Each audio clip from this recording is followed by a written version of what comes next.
Hello guys, मेरी तरफ से सबको नमस्कार। और दोस्तों, हम पढ़ेंगे आज भारत के मूल अधिकार, जो कि इंडिया के जितने भी सिटीजन हैं उनको दिया गया है संविधान के तहत।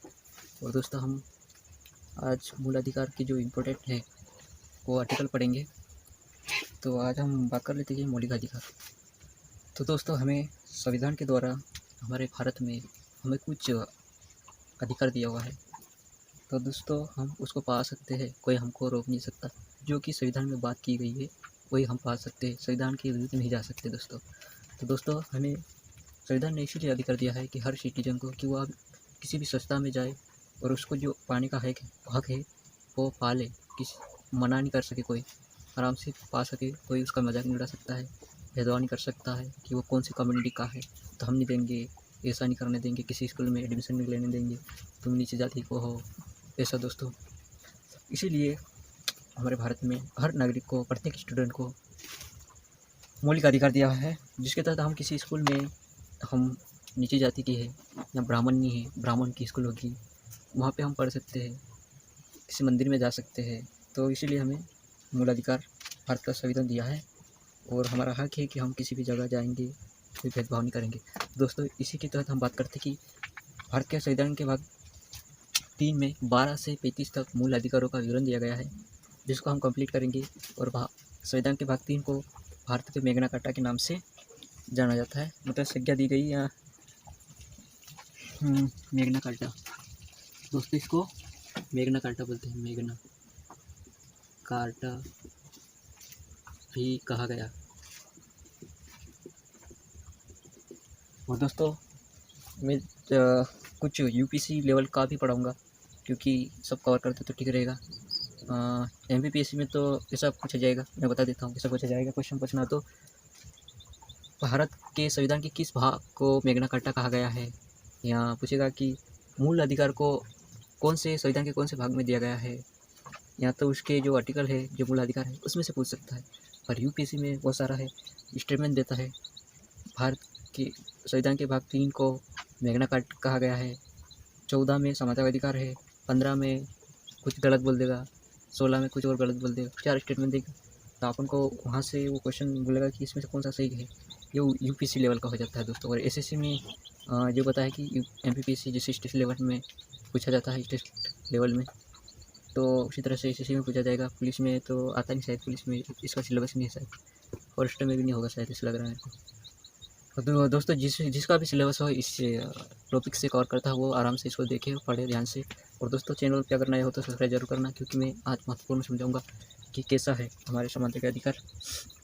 तो दोस्तों, आज हम पढ़ते हैं समानता का अधिकार, जो कि 14 से 18 तक दिया गया है समानता का अधिकार। और स्वतंत्र का अधिकार 19 से 22 तक है स्वतंत्र का, और शोषक के विरुद्ध अधिकार। तो हम एक एक करके पढ़ते हैं दोस्तों। तो पहले मैं लिख लेता हूँ यहाँ पे आर्टिकल। इसको इंग्लिश में बोलते हैं आर्टिकल, और हिंदी में बोलते हैं अनुच्छेद। यहाँ पे उसका मैं लिखूँगा कि कौन सा है। तो यहाँ पे समानता का अधिकार है दोस्तों। तो कैसे बताऊँ मैं तुमको, इसको अपन लिख लेते हैं समानता का अधिकार कितने तक चल रहा है, और इस तरह से लिख लेते हैं। सॉरी, यहाँ लिखते हैं 14 में क्या कहा गया है, समानता के अधिकार है। तो 14 में ये कहा गया दोस्तों कि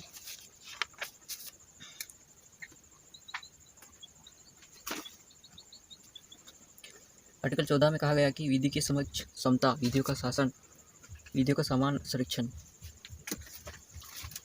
विधि के समक्ष समान अधिकार।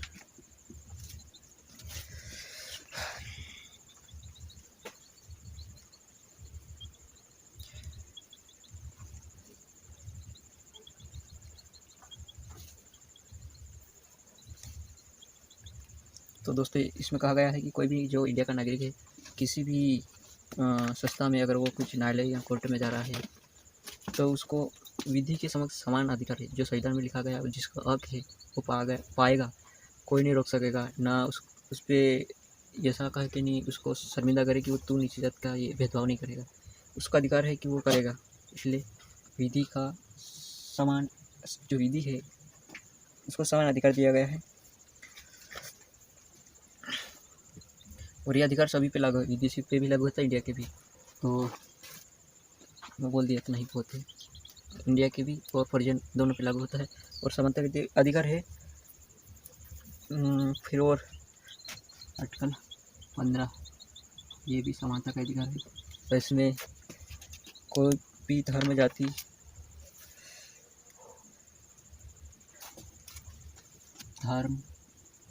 लिंग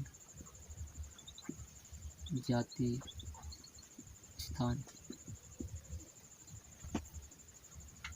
भेदभाव नहीं करेगा।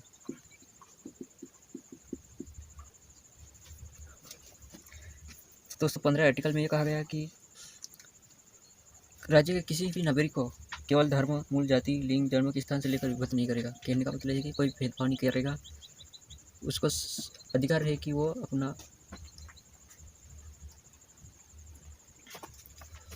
किसी भोजन किसी होटल में रुक सकता है, किसी हेडपम्प होता है पानी पी सकता है, होटल में पानी खाना खा सकता, रह सकता है, मंदिर में घूम सकता, कोई नहीं रोक सकता और भेदभाव भी नहीं करेगा आर्टिकल 15 के तहत। तो सिंपल लैंग्वेज में कहा गया जाए तो अगर दोस्तों मैं अगर मुसलमान हूँ तो मैं हिंदू धर्म में नहीं जा सकता हूँ क्योंकि वो सांप्रदायिक मतलब वो हो जाएगा लड़ी। तो मतलब ऐसा है कि दोस्तों जा सकता है, 15 के तहत कहा गया है, आर्टिकल 15 में कहा गया है कोई भेदभाव नहीं करेगा। तो दोस्तों करना भी नहीं चाहिए क्योंकि मनुष्यता एक ही है। और 16 में लोक नियोजन के विषय में अवसर, समान अवसर, तो ये भी है दोस्तों समानता की अधिकार। लोक नियोजन के विषय में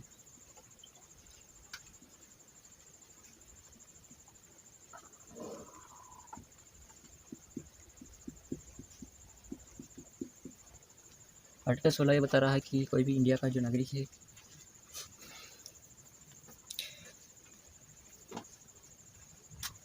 वो किसी भी मतलब इसमें ये पूछा गया है दोस्तों, इसमें ये बोला गया है कि जो अपना नागरिक है वो किसी स्थान, किसी जाति या किसी धर्म भेदभाव नहीं किया जाएगा। उसको रोजगार लेने के लिए उसको नौकरी दी जाएगी दोस्तों, भेदभाव नहीं किया जाएगा, उसका अधिकार है कि वो नौकरी ले। आर्टिकल 16 के तहत अगर आप किसी संस्था या किसी कंपनी में जा रहे हैं, क्या कुछ भी गवर्नमेंट जॉब में जा रहे हैं, तो आपको उसकी कॉस्ट लेके नीचा दिखाए या उसका स्थान को लेके जाति वाति ये सब लेके उसको नीचा दिखाए, तो दोस्तों आर्टिकल 16 के तहत आप अधिकार पा सकते हैं और आप नौकरी ज्वाइन कर सकते हैं। तो सिंपल लैंग्वेज में बोल दिया दोस्तों, किताबों में तो समझ में देर लगेगी क्योंकि तुमको समझ में नहीं आएगा कि क्या बोल रहा है। तो 16 के तहत यही होता है दोस्तों। और 17 के देखते दोस्तों, 17 आर्टिकल 17 अपृष्ठता, 17 भी है समानता का अधिकार।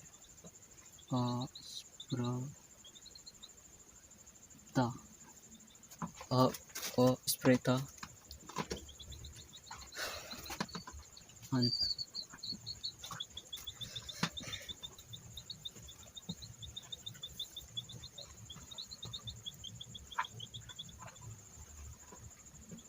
और दोस्तों मैं ये कहना चाहता हूँ कि ये शब्द है जो कि संविधान में न ही संविधान में लिया गया है, न अधिनियम में परिभाषित किया गया है। आर्टिकल 17 का जो अपृष्ठता शब्द है उसका अंत करना है 17 में, ये अस्पृश्यता। तो ये इसको अधिनियम में भी नहीं परिभाषित किया गया और संविधान में भी नहीं लिया गया है। तो दोस्तों ये शब्द आएगा अपना यूपीसी में इस तरह से, तो देख लेना दोस्त अच्छे से। और इसे मैसूर उच्च न्यायालय ने दर्जा दिया है 17 को।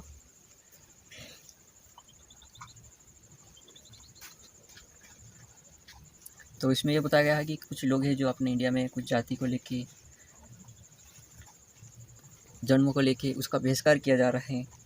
जैसे अपने समाज में हिजड़ा को अपन बहिष्कार कर रहे हैं, हिजड़े बोलते हैं ना, क्या बोलते हैं, लैंगिक समता, सॉरी वही तो, उनको अपन मतलब बहिष्कार कर रहे हैं कि वो अपने मनुष्य में नहीं मिल रहे हैं। पर अभी 2020 में उनका एक बिल पास किया गया है जिसके तहत कहा गया है कि वो किसी भी गवर्नमेंट जॉब में या किसी भी संस्था में कार्यरत रह सकता है। उसका पूरा जो अपना बायोडाटा बना हुआ है, जो भी डॉक्यूमेंट बने हुए, पासपोर्ट, सब बने जाएंगे अभी और लागू भी हो गया है। तो दोस्तों वो 17 के तहत था जो कि बहिष्कार करते थे लोग। तो ये इसका मतलब ये अस्पृश्यता, मतलब किसी भी लोग को उसी जाति मतलब लो जाति का है या निम्न जाति का है, जन्म वो किसी और बच्चा है, ये वो तो इसका बच्चा है और इसके यहाँ पढ़ रहा है, ऐसा तैसा, ये है मतलब उसका बहिष्कार किया जाता है, उसका अंत कर रहा है। तो ये आर्टिकल 17 के तहत कहा गया है, तो बहिष्कार नहीं करना चाहिए, सभी को समानता के अधिकार दिया गया है। 17 के तहत ये कहा गया है। और आर्टिकल 15 के तहत कहा गया है दोस्तों उपाधियों का अंत। और ये लास्ट है समानता का अधिकार, उपाधि।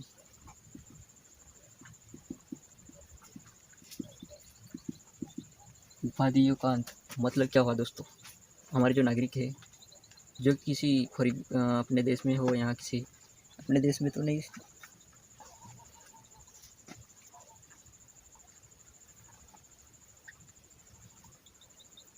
इसमें कहा गया है कि दोस्तों जो कि अपने इंडिया में हो या बाहर में कोई भी उपाधि लेगा तो वो आर्टिकल 15 के तहत वो उपाधि नहीं लेगा, क्योंकि हमें उपाधि नहीं लेना है। जैसे कि यहाँ कहा गया कि राज्य सेना विद्या समिति, जो राज्य की सेना है वो विद्या समिति सम्मान की सेवाएं उपाधि नहीं प्रदान कर मतलब लेगा। और कोई भी जो अपना इंडिया का नागरिक है वो विदेशी से उपाधि नहीं लेगा बिना राष्ट्रपति की अनुमति के। और पहली बात थी, और कभी ले रहा है तो बिना राष्ट्रपति की अनुमति के नहीं ले सकते, उसकी अनुमति लेना होगा, अगर वो राष्ट्रपति बोल रहा तो ले सकते। और इसमें कहा गया कि उपाधियों का अंत कर दो, हम नहीं लेंगे।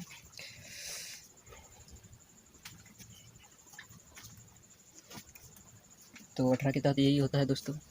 अगर कोई अपना इंडिया का स्टूडेंट अगर फॉरेन कंट्री जैसे अमेरिका में कोई कंपनी में जॉब कर रहा है, तो वहाँ पे वो अच्छा काम कर रहा है, तो उसको कुछ उपाधि दे रहे हैं, तो वो उपाधि लेना चाह रहा है, तो हमारे इंडिया के जो राष्ट्रपति है उसकी अनुमति के बिना उपाधि नहीं ले सकता है। तो 18 आर्टिकल यही बता रहा है दोस्तों। और दोस्तों हम चलते हैं अब स्वतंत्र का अधिकार, जो कि 19 स्वतंत्र का अधिकार, ये हमारा है स्वतंत्र का अधिकार। इसमें 19 आर्टिकल में 6 अधिकार है, 6 अधिकार की बात की गई। वो किसी अच्छी तरह से किसी जगह पे जाके वो किसी संस्था में जाके वो बोल सकता है, उसको रोकेगा नहीं कोई। और शांतिपूर्ण सम्मेलन में भाग ले सकता है दोस्तों। और संगम संघ सहकारी समिति बनाने का अधिकार है उसको, तो लिख लेना।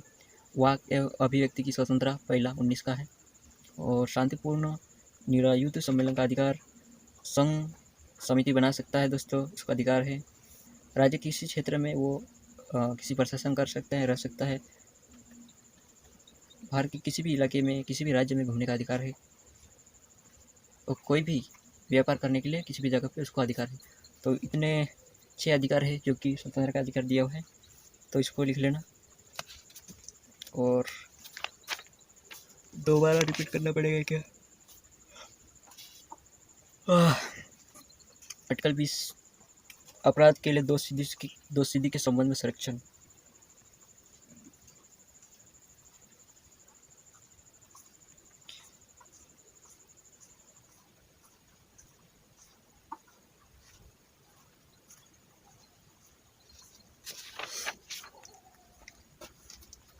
आर्टिकल 20 यह भी स्वतंत्र का अधिकार है। और इसे पढ़ना क्या है दोस्तों, अपराध किए हमने, अपराध के दोष सिद्धि के संबंध में संरक्षण। आर्टिकल 20 ये कह रहा है कि हम अपराध किए, जैसे मैंने अपराध किया है, मेरी सज़ा हो गई है 20 साल की, तो मुझे राष्ट्रपति या स्टेट लेवल में जो निम्न न्यायालय है उसमें अगर मुझे बंद किया गया है, उसके तहत मुझे सज़ा दी गई है, तो मुझे राज्यपाल उसका मतलब उम्र कैद की जो 20 साल है तो उसको 15 करवा सकता है दोस्तों। तो इसके संबंध में संरक्षण प्राप्त है, आर्टिकल 20 के तहत कहा गया है। कोई भी जो दोषी है तो अपनी सज़ा कम करवा सकता है, इसके संरक्षण मतलब वही बोल रहा है, संबंध में संरक्षण कम करवा सकता है, उसका अधिकार है, ऐसा कहा गया है दोस्तों 20 में। इसमें ऐसा कहा गया है। और दोस्तों 21 के स्वतंत्र का अधिकार है, जो कि दैहिक, प्राण एवं दैहिक स्वतंत्र का अधिकार।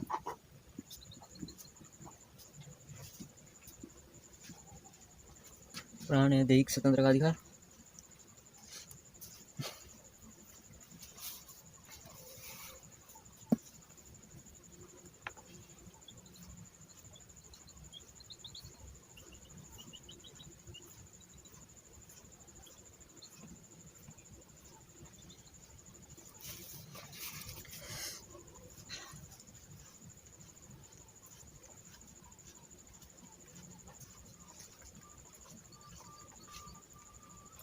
इसमें कहा गया है कि कोई भी लोग अगर किसी भी स्टूडेंट को या किसी भी कैदी को अधिकार है को जी सकता है, उसको अधिकार दिया गया है, कोई रोकेगा नहीं। दोस्तों इसी के बारे में बात की गई है, तो हम बता देते कि मानवीय प्रकृति के साथ जिएगा वो पर्यावरण मतलब इसमें ये बोला है दोस्तों कि कोई भी इंसान हो जिसको किसी जैसी जगह में वो रहना चाहता है, पर्यावरण खुला, अच्छा स्वस्थ वातावरण, किसी नाले में वो अच्छा उसको अधिकार प्राप्त हो, तो इसके बारे में बोला गया है। और दोस्तों यहाँ पे बहुत सारे अधिकार है। कोई हथकड़ी लगा रहा है तुमको ज़बरदस्ती, तो आपको संरक्षण दिया गया है। जीवन रक्षा का अधिकार भी है, और आश्रय किधर रहने का अधिकार है। निःशुल्क मतलब कानून की सहायता ले सकते हैं। और किसी आप इधर अपना कुछ हो गया है तो अपन मतलब नाले में, तो कभी अपन को झूठ बोल रहा कलाना वहाँ, तो अपन त्वरित काम करवा सकते हैं। यह आर्टिकल 21 के तहत कहा गया है। कोई आपके साथ मानव का व्यवहार नहीं कर रहा है, उसके विरुद्ध अधिकार है। कोई देरी से फांसी दे रहा है, तो उसके विरुद्ध भी अपन को अधिकार दिया गया है। विदेशों में हम घूम सकते हैं, उसका अधिकार है। कोई हमको बंधुआ मजदूरी करवा रहा है, उसके विरुद्ध अधिकार है। कोई हमकर शोषण कर रहा है, उसके विरुद्ध भी अधिकार है। आपातकालीन चिकित्सा सुविधा का अधिकार है हमें। सरकारी हॉस्पिटल हम इलाज करवा सकते हैं दोस्तों। तो ऐसे अधिकार है दोस्तों बहुत सारे। सूचना भी ले सकते हैं, सामाजिक सुरक्षा, परिवार के संरक्षण का अधिकार। तो दोस्तों बिजली ले सकते, सौर प्रदूषण से मुक्ति पा सकते, बहुत सारे अधिकार है दोस्तों, जो कि 34 अधिकार है। और प्राण दैहिक स्वतंत्र का अधिकार, ऐसे अधिकार पूछे तो समझ लेना कि प्राण दैहिक स्वतंत्र का अधिकार, फ्रीडम का अधिकार है, फ्रीडम राइट, जो कि आर्टिकल 21 के तहत कहा गया है, ऐसे समझना। और मैं ऐसे पूरी डिस्कशन कर रहा हूँ, तो इसका मतलब ये है कि दोस्तों आप समझ सके आसान भाषा में, और इसीलिए मैं टाइम ले रहा हूँ, नहीं तो मैं जल्दी जल्दी सपाट कर लेता। और दोस्तों 21 का जो कि स्वतंत्र का अधिकार है, इसमें कहा गया है कि आर्टिकल 21 का के तहत शिक्षा का अधिकार है दोस्तों। तो इसमें लिख देना शिक्षा का अधिकार, एजुकेशन राइट, इंग्लिश में एजुकेशन राइट बोलते हैं दोस्तों। तो इसमें कहा गया है कि दोस्तों 6 से 14 वर्ष के जो भी स्टूडेंट होंगे, गरीब हो कैसे भी हो, वो बेचारे अपने स्कूल में आएंगे और पढ़ेंगे। निःशुल्क सुविधा दी जाएगी पढ़ने के लिए, किताबें, शिक्षा भी।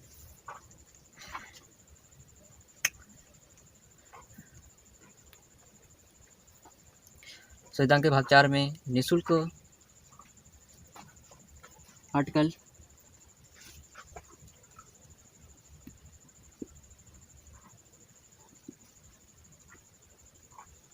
संविधान के भाग 4 में आर्टिकल 45 के तहत कहा गया कि बच्चों को निःशुल्क अनिवार्य शिक्षा दे।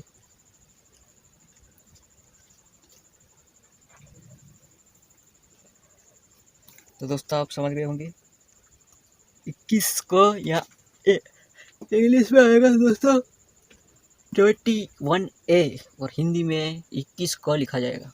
तो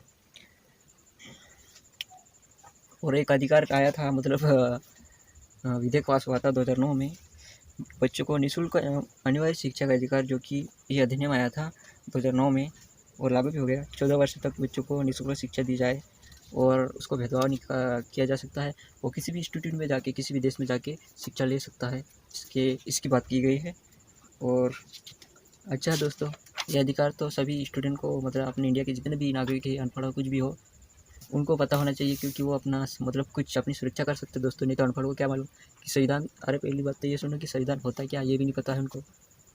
तो दोस्तों, जो भी बच्चे हैं पढ़ रहे हैं, तो उनको अपने परिवार में जो भी अनपढ़ है उनको इन्फॉर्मेशन करें कि संविधान क्या होता है और हमारे मूल अधिकार है, तो वो अधिकार बताएं उनको और जागरूक करें उनको, ताकि वो अपनी सुरक्षा पा सके।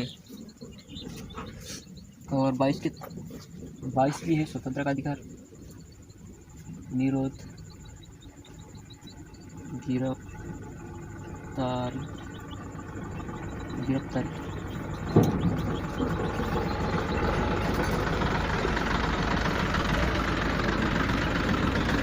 निरोध।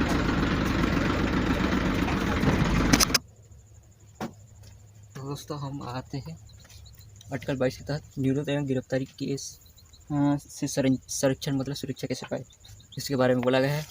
तो दोस्तों, कोई भी मतलब दोषी है वो, तो अगर वो बिना किसी न्यायालय की सुनवाई से उसको गिरफ्तार किया जा रहा है या दंड दिया जा रहा है, तो वो ऐसा ना करने दे, उसके बारे में बताया गया है इसमें।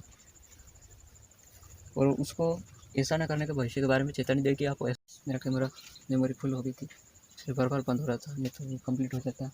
तो दोस्तों, अपन को यहाँ करना था 22 आर्टिकल 22 के तहत निरोध गिरफ्तारी से संरक्षण। दोस्तों, इसमें यह कहा गया कि कोई भी व्यक्ति अपराध किया है, उसको बिना सुनवाई की अदालत की उसको गिरफ्तार कर लिया है, तो उसमें उसको गिरफ्तार न करके उसको माफ़ किया जाए और उस भविष्य में ऐसे अपराध न करे, इसके संबंध में बताया गया है। और अगर कोई भी आपको दंड दे रहा है, तो दंडाधिकारी की अनुमति के बिना आप उस जेल खाने से 24 घंटे के अंदर बाहर हो सकते हैं। और आपको कोई गिरफ्तार करने आ रहे हैं, तो आप उसको पूछ सकते हैं कि मैंने क्या किया है जो कि तुम मुझे गिरफ्तार करने आ रहे हैं, उसके संबंध में अधिकार है, उसका संरक्षण दिया गया है दोस्तों 22 के तहत। 23 में मानव दुर्व्यवहार एवं बालाश्रम निषेध। कहने का मतलब है कि कोई भी इंसान है जो कि किसी कारखाने में काम कर रहा है, उस पर अत्याचार कर रहे हैं, उसको बिना पैसे दिए काम करवा रहे हैं, उस पर बलात्कार कर रहे हैं दोस्तों, उसको ज़बरदस्ती काम करवा रहे हैं और बच्चों को भी काम करवा रहे हैं, तो इसके संबंध में अधिकार दिया है कि वो ऐसा ना करे। वो ऐसे मतलब उसको दंड दिलवाए वो इंसान किसी अधिकारी को सूचित करके, तो इसके संबंध में अधिकार है उसको कि वो संरक्षण पा सके। और 24 में ये बोला है कि दोस्तों, जो भी स्टूडेंट है विद्यार्थी 14 वर्ष की कम है, 14 वर्ष से नीचे उसकी आयु है, तो दोस्तों वो शिक्षा ले सकता है। इसके संबंध में ये बोला है कि 14 वर्ष से जो भी बच्चा है उसको शिक्षा दी जानी चाहिए, अनिवार्य है। अगर नहीं ले रहे तो उसके माँ बाप को गिरफ्तार करो, या जो भी ओनर है कारखाने में काम कर रहा है उसको भी गिरफ्तार करो, सजा दो, जुर्माना देना पड़ सकता है 20,000 से 50,000 तक तो है। बाल श्रम 2016 जो अधिनियम आया था उसके तहत 20,000 रुपये दिया, 20 से 50,000 तक है और 1 से 2 साल तक सजा है। आर्टिकल 24 उसके बाद है धर्म की स्वतंत्रता 25। इसमें कहा गया है कि कोई भी आर्टिकल 25 के तहत कहा गया है कि मैं हिंदू हूँ तो मैं ईसाई की पूजा भी कर सकता हूँ। इसके संबंध में बात की गई है, कोई भी इंसान है जो कि हिंदू है तो वो ईसाई धर्म की बात बोल रहा हूँ, पर वो उसकी मतलब उसकी पूजा करेगा, उसको मानेगा, प्रचार भी करेगा, ये उसको अधिकार है, रोकेगा नहीं कोई ऐसा। और ईसाई वाला हिंदू धर्म अपना सकता है, इसके बारे में बात की गई है आर्टिकल 25। और 26 का धार्मिक कार्य करते मन की स्वतंत्रता। किसी भी धर्म के संबंध में वो कई मतलब उसके संबंध में कुछ किताब लिख सकता है, या उसके बारे में धन का मतलब वो जो धन है उसका यूज़ करके कुछ निर्माण कर सकता है, या कि कोई फंक्शन है प्रोग्राम उसका निर्माण कर सकता है। ऐसी बात इसमें किया गया, धार्मिक कार्य मतलब जो भी कार्य करने जा रहे हैं उसका मतलब प्रबंध करवाना कर सकता है, ऐसा बोल रहा है दोस्तों। और अपना हो गया, कहाँ तक हो गया है 28, अभी 27 धर्म के व्यक्ति के लिए करो के संबंध में स्वतंत्रता। मतलब दोस्तों, यहाँ बोल रहा है कि कोई भी धर्म हो तो जो भी कर का जो पैसा है उस धर्म के लिए लगा सकता है, ऐसा नहीं कि एक ही धर्म के लिए, ऐसी बात उसकी मतलब वो स्वतंत्र है। और टैक्स को लगा सकता है, जैसे मैं हूँ हिंदू तो मैं कोई राम भगवान का मतलब मंदिर बना रहा हूँ, उसके लिए मुझे पैसे चाहिए तो गवर्नमेंट से मैं ले सकता हूँ, मेरा अधिकार है ऐसा। और दोस्तों 28 जो धर्म की शिक्षा दी जा रही है किसी से उर्दू मतलब उर्दू में दिया जा रहा है, मुसलमान की जो इस्लाम धर्म है उसके बारे में शिक्षा दी जा रही है। अपने हिंदू धर्म के बारे में गायत्री मंडल वाले होते हैं उनके बारे में जो मतलब उनकी शिक्षा लग रही थी, वहाँ पे वो जाके बैठ सकता है, शिक्षा भी ले सकता है, ऐसी बात की गई है दोस्तों आर्टिकल 28 के तहत। और 29 के तहत कोई भी अल्पसंख्यक है जो कि बाहर से आके इंडिया में रह रहा है, तो उनकी अलग कल्चर है, उनका रीति रिवाज अलग है, उनका भगवान अलग है, तो उनकी संरक्षण है, उनको संरक्षण दिया गया है, वो कर सकता है, उनको स्वतंत्रता है। और दोस्तों, शिक्षा संस्था की स्थापना और प्रशासन के बारे में आर्टिकल 30 बोल रहा है, और ये मतलब लास्ट है दोस्तों, और ये आर्टिकल जितने मैं पढ़ाया हूँ इम्पोर्टेंट है। और दोस्तों ये है ना, ये बोल रहा है शिक्षा संस्था की स्थापना, मतलब अल्पसंख्यक जो मतलब लोग हैं, उनकी जाति की है, तो वो अपने मन मुताबिक उनकी जो चाहत है, उनकी इच्छा के अनुसार शिक्षा के लिए संस्था खोल सकते हैं, और उनके मन मुताबिक वो प्रशासन जिस तरह से वो चाह रहे किसे शासन करे वो कर सकते हैं, उनको संरक्षण दिया जा रहा है दोस्तों आर्टिकल 30 के तहत। और दोस्तों आज का लेक्चर यहाँ पे खड़ा मतलब ख़त्म होता है, और मैं ये बोल रहा हूँ कि आप मेरे चैनल पर अगर नए हो तो सब्सक्राइब शेयर जरूर करना, और शेयर तो ज़रूर करना पड़ेगा। और मैं कल और लूँगा, कुछ और पढ़ाऊँगा, आज तो नहीं बता सकता हूँ कि कौन सा लेना है। तो दोस्तों धन्यवाद। और रात भी हो गई बहुत, और रात को शूट हो रहा है दोस्तों। इतनी गरीबी है, अगर गरीबी मिटेगी तो यहाँ का मतलब अंधेरा भी हट जाएगा दोस्तों। ये मेरा डायलॉग है। मैं गरीब हूँ, अगर मैं अमीर बनूँगा तो जो मेरे पीछे की जो छाँव दिख रही है वो छाँव मतलब हट जाएगी, जिससे मेरी ज़िंदगी में उजाला होगा, उसी तरह ये पीछे का भी उजाला हो जाएगा।